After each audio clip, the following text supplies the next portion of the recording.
श्री कृष्ण चैतन्य प्रभु नित्यानंद श्री अद्वैत गदाधर शिवासादि गौर भक्त वृंद। हरे कृष्ण कृष्ण कृष्ण हरे हरे, हरे राम राम राम हरे हरे। सर्वप्रथमे गुरुपाद पद्म नित्रिला प्रविष्टम विष्णुपाद स्तोत्र शत श्रीमद् भक्ति प्रमोद पुरी गोस्वामी ठाकुर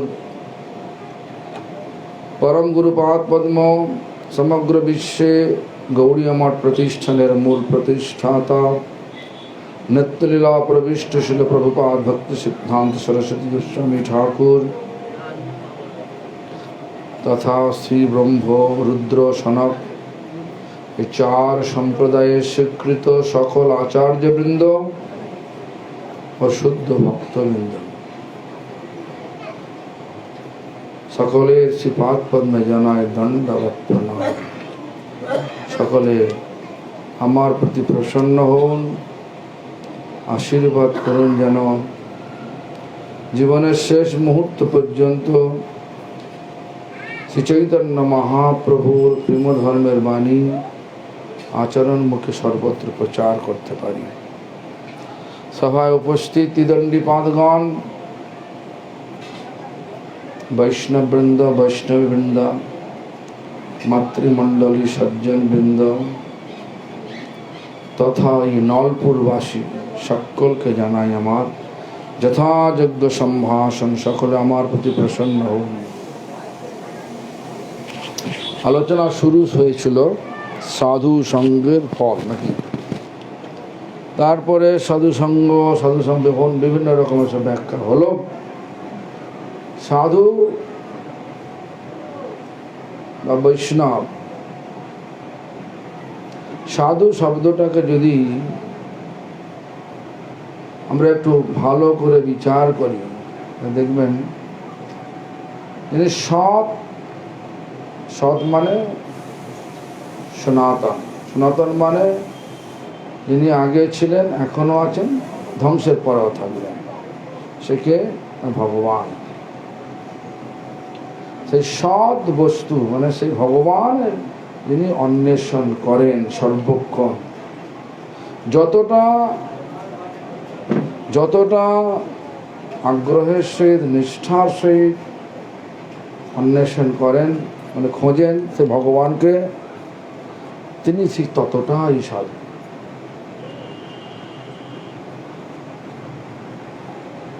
ভগবানকে পাওয়া যায় সাধনার দ্বারা। সাধনা হচ্ছে কলিযুগের সাধনা হচ্ছে হরিনাম সংকীর্তন। কলিযুগের সাধনা কি বললাম? হরিনাম সংকীর্তন। হরিনাম কি যেন বললেন পর্বত মহারাজ কিংবা এই মহারাজ বললেন, তবে জানো তো তাও আছে অপরাধ আছে প্রচুর। কোন মহারাজ বললেন? এই মহারাজ বললেন হ্যাঁ আমরা হরিনাম করছি, হরিনাম করছি, কিন্তু উপলব্ধি কোথায়?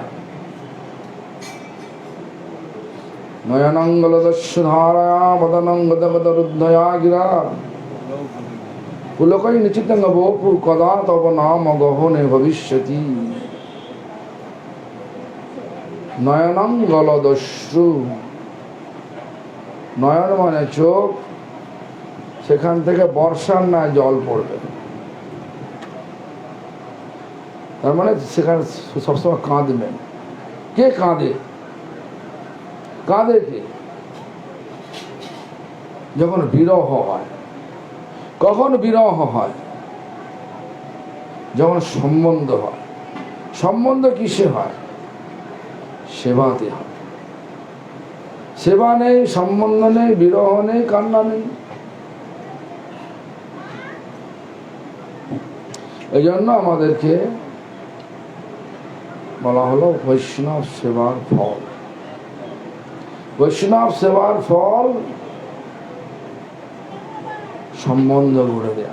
কেন ভক্ত? কেন ভগবান হলে তো হয়ে যায়, যাবৎ দরকার তো ভগবানকেই। বলছে ভগবত কৃপা ভক্ত কৃপানুগামী। ভগবানের কৃপাটা ভক্তের কৃপার দ্বারা, ভক্তের দ্বারাই আমাদের কাছে আসেন। কেন আসেন? সরাসরি আসেন না কেন? কারণ আমাদের মধ্যে অনর্থ আছে, যেটা পর্বতমাই বলেছিলেন, অনর্থ। অনর্থ আবার কি রে বাবা? অনর্থ হচ্ছে যেগুলোর প্রয়োজন নেই তথাপি প্রয়োজন বলে মনে করছে। পদের প্রয়োজন নেই, পদ প্রয়োজন আছে। সন্ন্যাসী হলেই তো ভগবানকে এরকম কোন আছে নাকি? আসলে পরমার্থ মানে হচ্ছে পরমার্থ আর অর্থ আর অনর্থ। পরমার্থ মানে হচ্ছে আমাদের মনটা যখন সম্পূর্ণরূপে ভগবানের সেবাতে নিযুক্ত হয় তখনই হয় পরমার্থ। যদি মনটা যদি আমাদের ভগবানেতে না থাকে তা মায়াতে থাকবেই থাকবে। মায়াতে থেকে কী করবে?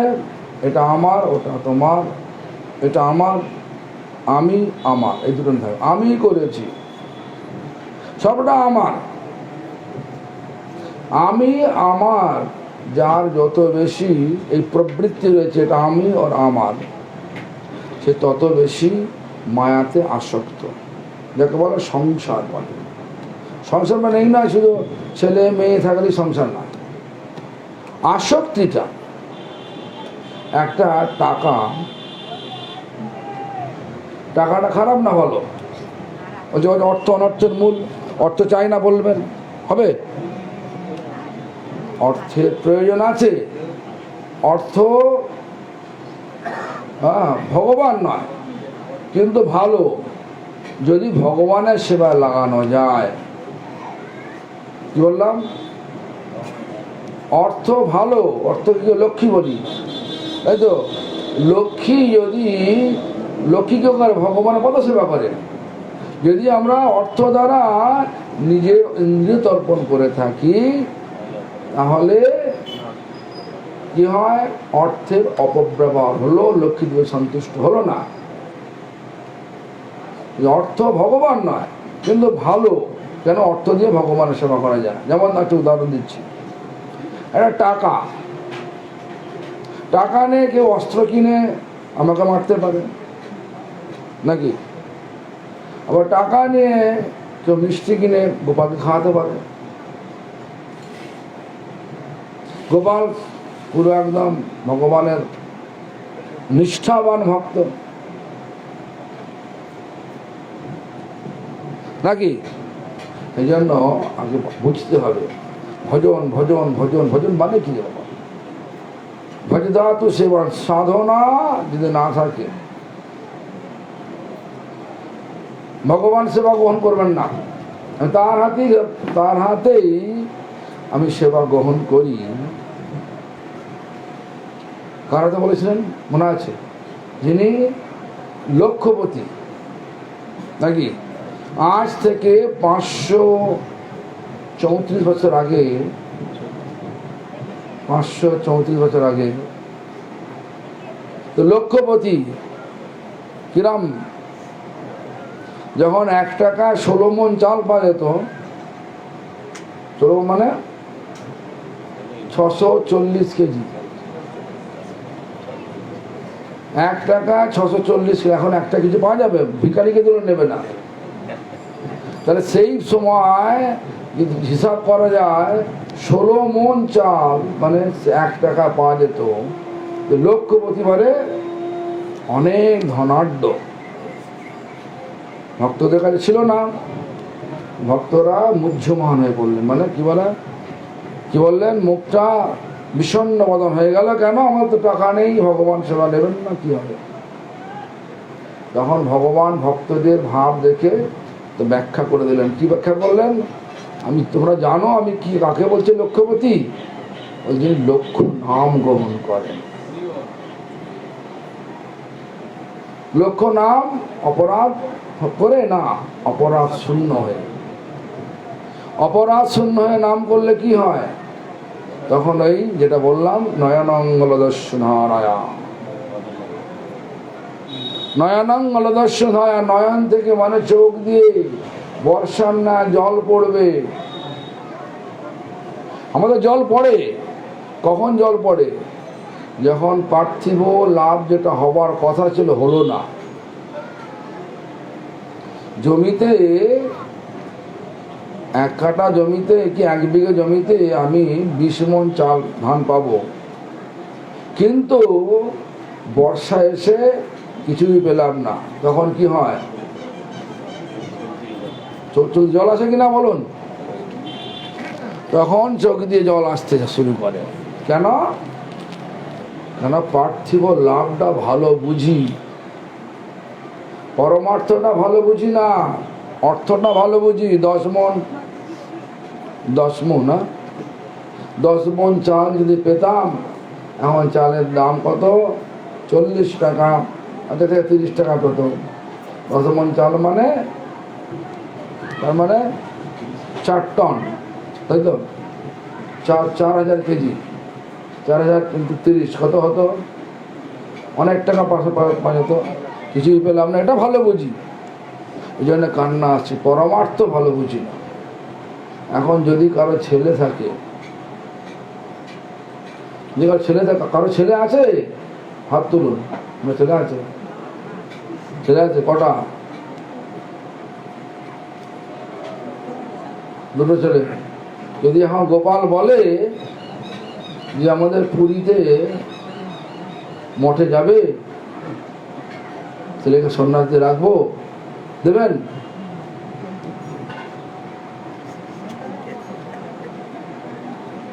বলুন না, হ্যাঁ কি না বলুন না রে বাবা। আপনারা কেউ দেবেন? দেখুন, ভাববেন। আর যদি বলে দেখুন একই জিনিস, ছেলেটা নলপুর থেকে চলে যাচ্ছে পুরী, দেখতে পাবে না, তাই তো? আর যদি বলে ছেলেটা চাকরি পেয়েছে সিঙ্গাপুরে, 10 বছর আসতে দেবে না, তখন কি হবে? অর্থটা ভালো বুঝি। মঠে যাচ্ছে পরমার্থ করতে, আর এখানে যাচ্ছে অর্থ পাবে, কিন্তু সেটাকে দেখতে পাবে না, কিন্তু এটা একই জিনিস। অর্থটা ভালো বুঝি, সেই জন্য আমাদের অর্থ পেলে আনন্দ হয়। কেন? অর্থ পরমার্থ প্রয়োজন। যখন ভগবানের সেবা করবেন, তখন লক্ষ্মী দেবী কি না আসবেন? দেখুন, আমি একটা উদাহরণ দিচ্ছি। আমি তো কোনো কাজ করি না, আমার দেখেছে কোনো জায়গায় কাজ করছি, পয়সার কাজ করছি, কিছুই করি না, চুপচাপ বসে থাকি, হরিনাম করি, আর এই মন্দিরে মন্দিরে একটু ঘুরি। তো আমার যা খরচা, সারা বছরে যা খরচা, কত খরচা তোমার বলুন তো? শুধু ট্রাভেলিং এক্সপেন্স, মানে শুধু বিভিন্ন যা ভ্রমণ খরচা, কত খরচা দেবে? কম করে 15 লক্ষ টাকা খরচা। আপনারা উপায় করেন? আমি তো উপায় করি না, দিচ্ছে কে? প্লেনে গোটা পৃথিবীতে চক্র মারা। তবে হ্যাঁ, এমনি চক্র মারতে দেবে না, ভগবানের সেবা করার জন্য, তাই তো? ভগবানের সেবা করার জন্য, মানে ভগবানের সেবা বলতে ভগবানের কথা বলা। দেখুন, যদি আমরা সত্যি করে ভগবানের সেবার জন্য নিজেকে আত্মনিয়োগ করি, লক্ষ্মী দেবী আমরা পেছনে পেছনে আসবে। তপস্যা করতে হবে না, ভাগতে হবে না। যেমন আজকে সবেমাত্র গরম হয়ে পরিক্রমা করে এলাম, পদ্মা আমাদের সতীর্থ।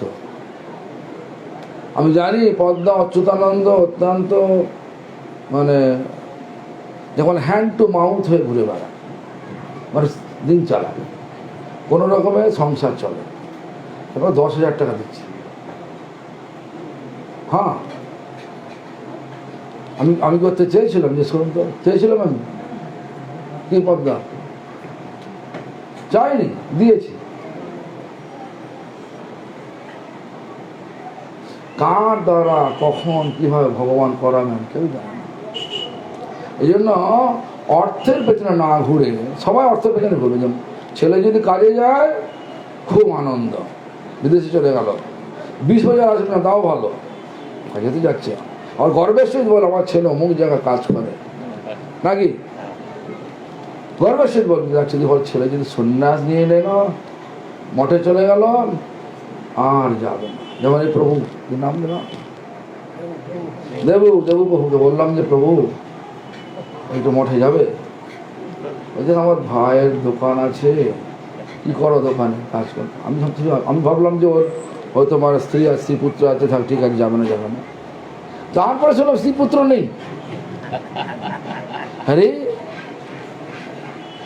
দেখুন, আমি কেন বলছি, আমার গুরুদেব আমাকে, আমি তো বিভিন্ন জায়গায় আছে, ছোট বয়সে আমি একটা ব্যাংক করেছিলাম, নিজের প্রাইভেট ব্যাংক আছে না, যেন সারদা নরদা, আমার নিজস্ব ব্যাংক ছিল। কাজ করতাম না, আমি নিজে ব্যাংক বানিয়েছিলাম, প্যারাসান ফিনান্স। সেই কোম্পানি আমার 6 জন ডাইরেক্টর, আমরা 6 জন মিলে বানিয়েছি। আমি ছিল ম্যানেজিং ডাইরেক্টর, অর্থ পর্যন্ত আমার ম্যানেজমেন্টে চলতো। আবার মামার মিলেতে থাকতাম, আবার ক্লাবের ট্রেজারার ছিলাম। হঠাৎ গুরুদেব সেদিন ছিল 9ই মে, নিষেধ পরের দিন, বৈশাখী পূর্ণিমার দিন, বুদ্ধ পূর্ণিমার দিন। বাবা আমার খুবই কষ্ট হচ্ছে।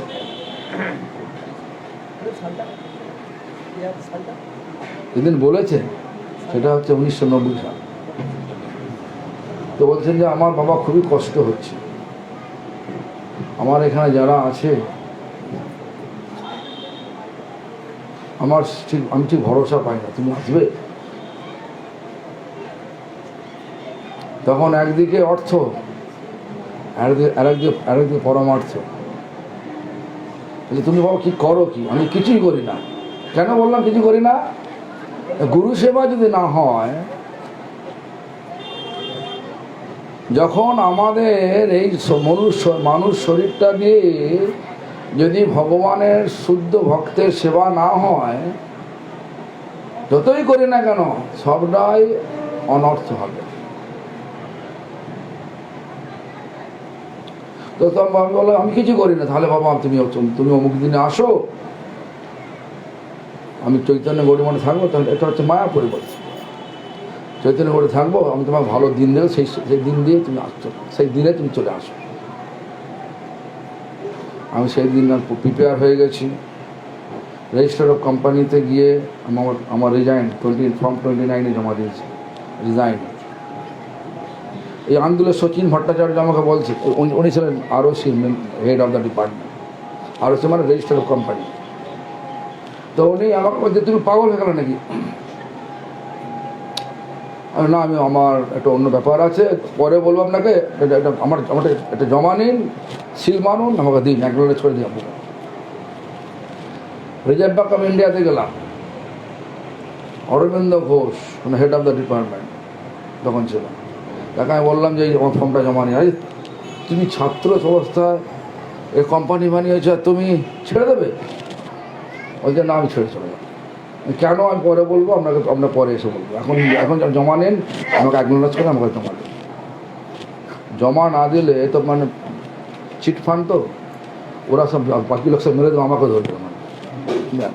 যাই হোক, রেজিস্ট্রেশন দিয়ে তারপরে ক্লাবেতে গেছি, রেজিস্ট্রেশন দিয়েছি। এই যতদিন এই সময় 1 সপ্তাহ সময় দিয়েছে গুরুদেব, বলে 1 সপ্তাহ পরে আমার কাছে আসলাম, তো দিন দেখে দেবো। 1 সপ্তাহের মধ্যে সব জায়গায় আমি সমস্ত রেজিস্ট্রেশন দিয়ে দেবো। তাহলে মাত্র ঠিক করে নিলাম যে আমার জীবনটা আমি ঠিক সিদ্ধান্ত নিচ্ছি, ভুল সিদ্ধান্ত নিচ্ছি। এটা যেন আমার দাদুর কাছে গেলাম। আমার দাদু হচ্ছে আমার মানে মায়ের বাবা। সেখানে ভক্তিবিজ্ঞান ভারতী মহারাজ বসে আছেন, মানে দাদুর কাছে আছেন। আমি বললাম, আমি সিদ্ধান্ত নিয়েছি এটা, তো আমি কি করব? বলছে, এই জীবনটা তুমি লাগিয়ে দাও গুরু সেবায়, পয়সার পেছনে ছোট না, পয়সার পেছনে ছোট না।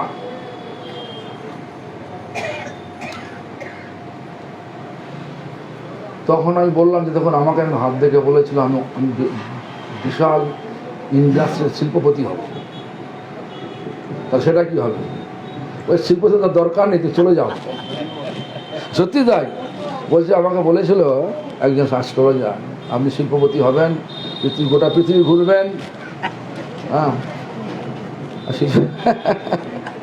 আমি ধরছি আর ভালো ইয়ে হবে। আমার বাবা বলেছিলেন ভালো শিক্ষক হবে। ধর, তোমার কথা ছাড়ো তো, আমি ভালো ছাত্রই না, তো শিক্ষক হবো কি নাকি? তো যাই হোক, এরকম ধরনের ঘটনা। তো যাই হোক, তারপরে দাদু যখন বললেন, ভক্তিবিজ্ঞান ভারতী মহারাজ যখন বললেন, তখন আমার মনে বল এসে গেল, আমি ঠিক সিদ্ধান্ত নিয়েছি। চলে গেলাম কপর্দক শূন্য হয়ে মরে চলে গেলাম। অর্থ বোঝেন কপর্দক শূন্য মানে? কোনো কিছু না নিয়ে চলে গেলাম। কিন্তু মনে মনে চিন্তা হয়েছিল, যাচ্ছি তো বটে, অসুখ করলে ওষুধ কিনবো, যে পয়সা পাবো কোথায়? আমি তো ভিক্ষা করতে পারবো না হাতে হাত পেতে। তারপরে যদি কাপড় কিনে কাপড় দেবে কে? তো নানা রকম চিন্তা হয়েছিল। তো যাই হোক, দেখুন ভগবান সব দিয়েছে, না চাইতে দিচ্ছেন। কেন? ভগবানের সেবা করলে লক্ষ্মী দেবী এমনিতেই আসবে। অর্থের পেছনে না ছুটে যদি পরমার্থের পেছনে ছোটা যায়, সেটাই হচ্ছে মনুষ্য জীবনের চরম লাভ। চরম লাভ। ভগবান পরীক্ষা করেনি হবে, মনটাকে শক্ত করতে হবে। আমি যে এসেছি এই জন্য আমি করবই। যে কোনো ব্যাপারে, ব্যবসা করুন, পড়াশোনা করুন, যা কিছু করুন, দেবে সবে তো বাধা আছে। যেখানে বাধা নাই সেখানে সাফল্য নাই। সাফল্য শব্দটা সেখানে লাগানো যাবে না। যেখানে বাধা আছে সেখানেই সফলতা আছে। সেজন্য লাগতে হবে জোরে। তো আমাদের এই জগতে অনেক বাধা, ভগবত ভজনের, ভগবানের সাধনার অনেক বাধা, বিভিন্ন প্রকারের বাধা আসবে। এক দুপার নাম, বিভিন্ন প্রকারের বাধা আসবে। সেই বাধাকে অতিক্রম করতে হবে। সেই বাধাকে অতিক্রম করতে হবে। কেউ করার ক্ষমতা দেবে? ভগবান দেবে। ভগবানকে স্মরণ করতে হবে সময়। আর ভগবানের শুদ্ধ ভক্তের দ্বারা সেই ভগবানের কৃপা আমাদের কাছে নেমে আসবে। এই জন্য সাধু সেবা, দেখুন আজকে আমার গুরুদেব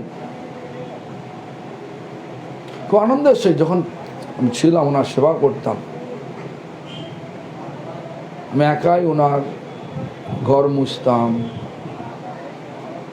বাথরুম পায়খানা সাফ করতাম, রোজ করতাম। দুবেলা স্নান করতাম, দুবেলা কাপড় খেলে দিতাম। তারপরে ওনার বিগ্রহ, মানে শালিগ্রাম ছিল, সে পূজা করতে হতো, ঠিক মন্দিরের মধ্যে পূজা। এই একবার ডুম করে করে হলো না, উনি শুধু অর্চনটা করে দেবেন, বাকি সব 4বার করে ভোগ লাগানো, আরতি 3বার আরতি করা, সব যেরাম মন্দিরে হয় সেরাম। তো যাই হোক, দেখুন ওনার আদেশ নির্দেশ নিয়ে কতটা চলতে পেরেছি আমি বলতে পারবো না, তবে দেখতাম যে উনি খুব খুশি থাকতেন, উনি খুশি হতেন। আর আমি যখন যেটা করতে সিদ্ধান্ত নিতাম, বলতে ঠিক আছে কর। এই যেমন আমাদের পর্বত মহারাজ বললেন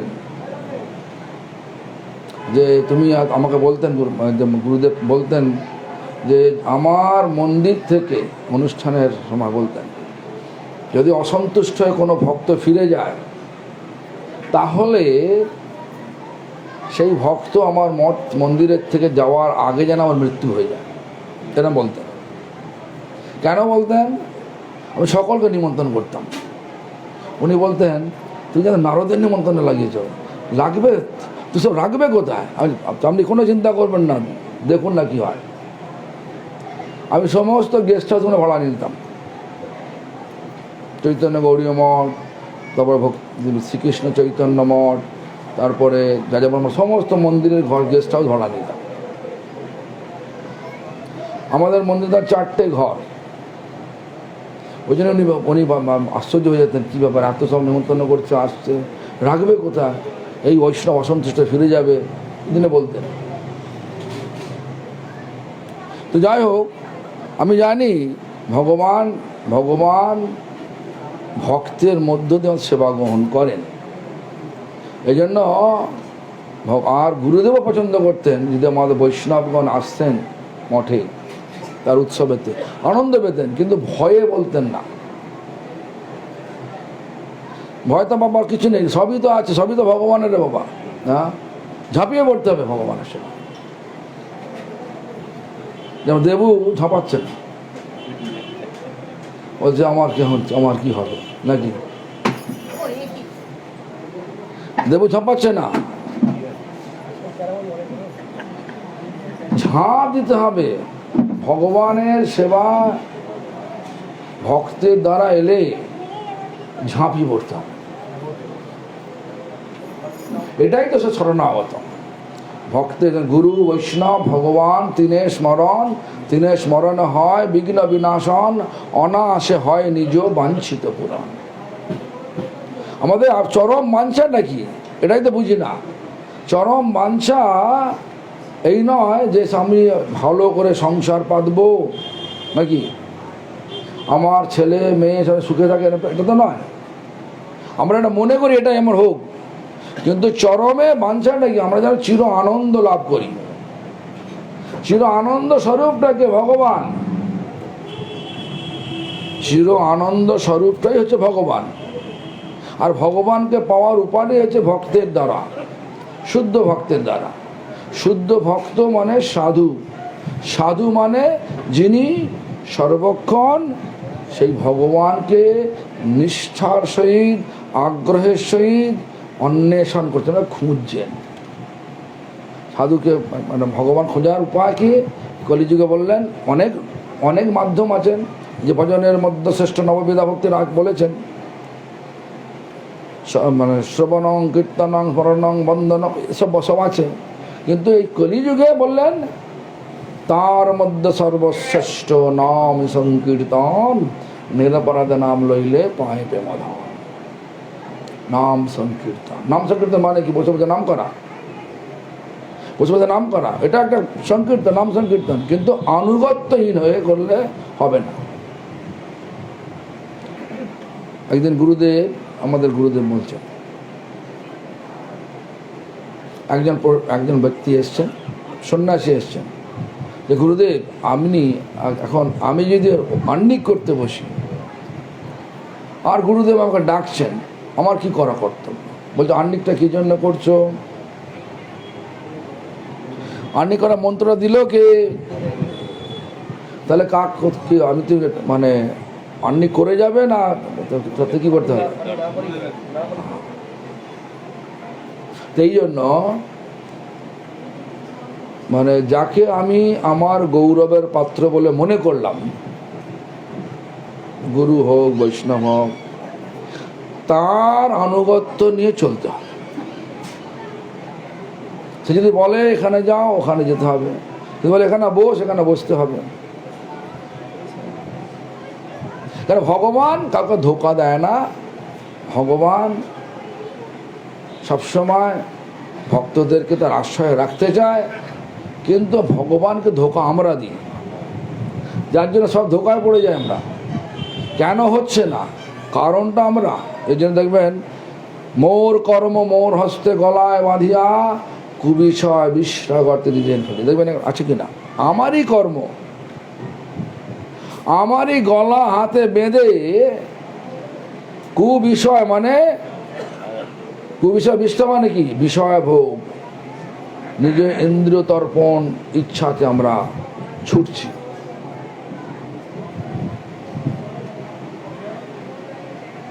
কেন না? এটা ভালো বুঝি। আমি যেমন অনেকে যেমন আমরা আমার মতো যে সাধু, মানে সাধু সাজলে ভালো হয়, লোক পয়সা দেয়, যেমন পদ্মা দিল 10,000 টাকা, তারপরে এরম ধরনের, তারপর ভালো ভালো খাবারও দেয় নাকি? এটাই করি না ভালোটা, যে এটা যদি উদ্দেশ্য থাকে এগুলো পাওয়া যাবে, কিন্তু ভগবানকে পাওয়া যাবে না। ভগবানকে পেতে গেলে ভক্তের পদাঙ্ক অনুসরণ করতে হবে, ভক্তের পথ, পূর্ব আচার্যের পথ। তারা কি করেছেন? তারা পূর্ব আচার্যের আদেশ নির্দেশ অনুযায়ী নিজের জীবনটাকে কাটিয়েছে। আমার গুরুদেবকেও একসময় হাত কাঁপছেন, 94 সালে গুরুদেবের একটু নিউমোনিয়া হয়েছিল, হাত আগে থেকে কাঁপতো, কিন্তু ওটা হওয়ার পর আরও বেশি কাঁপছে। একদিন কি হলো, উনি লিখলেন, উনি একটা জিনিস লিখছেন, 18 দিন কোঠারিতে ছিলেন, তারপরে নিয়ে চলে এসেছি মঠে। তারপরে উনি যেরকম বিছানা বসে লিখছেন, নিজের জিনিসটা নিজে পড়তে পারছেন না, নিজের লেখা নিজে পড়তে পারছেন না। উনি একদিকে হাসছেন, একদিকে কাঁদছেন। কী হলো আপনার? বলতে, দেখো আমার কি অবস্থা, আজ থেকে আর আমি আমার গুরুদেবের দেওয়ার সেবাটা করতে পারবো না। কেন? আমি নিজের লেখাটা নিজেই পড়তে পারছি না। সে কোনো ব্যাপার নয়, আপনি আমাকে বলবেন, আমি লিখে দেবো। আমি যদিও সাহিত্যের ছাত্র নই, ছাত্র ছিলাম না, কিন্তু আমি আমার ভুলগুলো বললে আমি কেটে ঠিক করে দেবেন।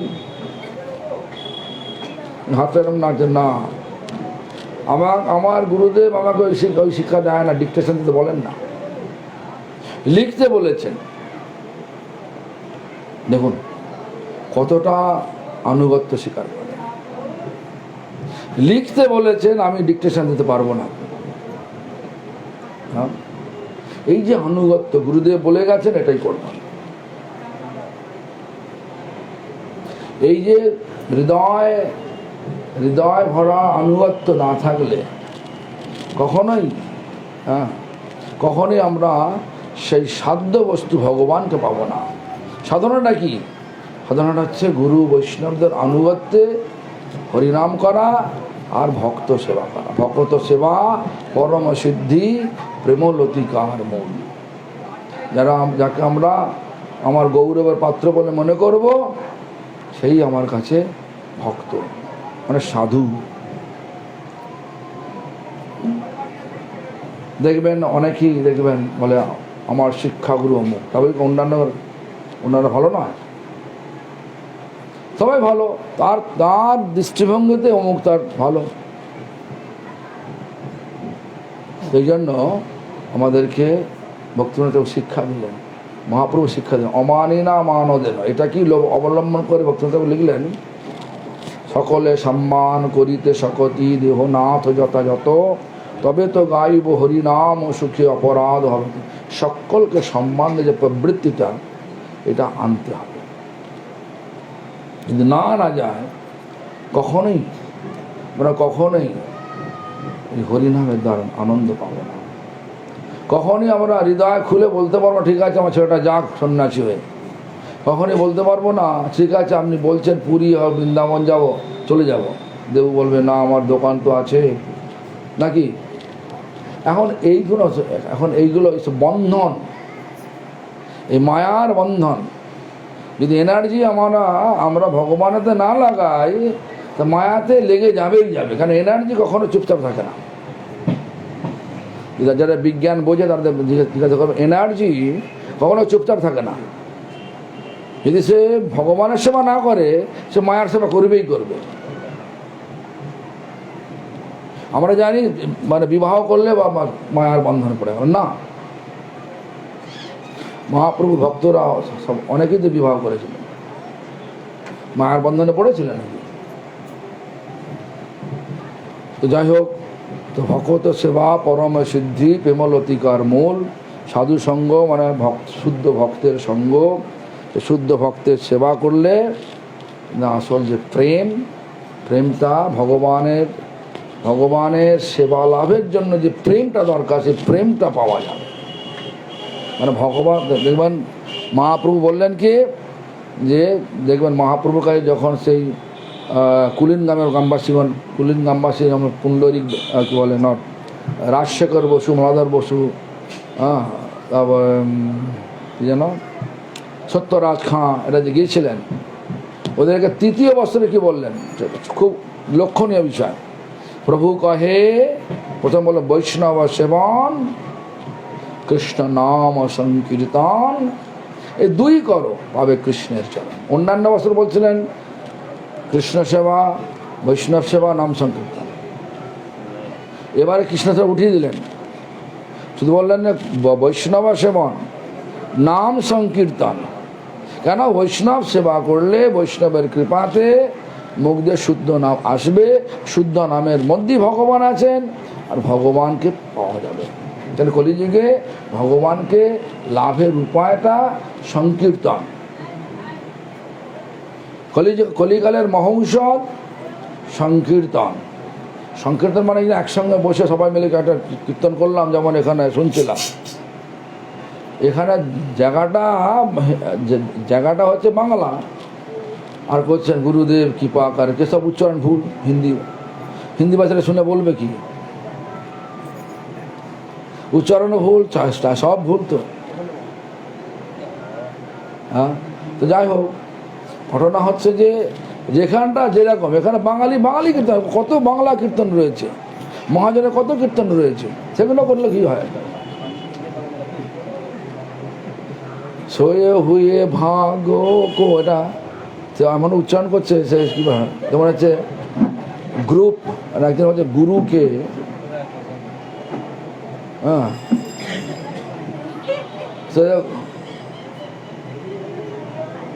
একজন ভক্ত আমাকে ইংলিশে বলছে গুরুপে, মানে গ্রুপটাকে গুরুপে, ইংলিশ শব্দটা গুরুপে, গ্রুপ বলতে হবে তো, তাড়াতাড়ি বলতে হবে গ্রুপ, না তো? সে বলছে গুরুপে। কী বলে গুরুপে? মানে গুরু মানে মাস্টার, স্পিরিচুয়াল মাস্টার, পে মানে আমার কি জানি না। বলছে না মহারাজ, গুরুপে। আমি গুরুপে বলতে কী বলে? তারপর বুঝতে পারলাম, অনেকক্ষণ চিন্তা করে বললাম ও গ্রুপে। আচ্ছা, প্রতিটা শব্দ আমার যদি ভাষা নয়, সেটা না জেনে যদি করা যায়, যারা হিন্দি ভাষী থাকে তারা বলবে এটা বোকা লোক আছে, বলবে কি না? হিন্দি কত ভালো ভালো বাংলা কীর্তন আছে। শ্রী গুরু চরণ পদ্ম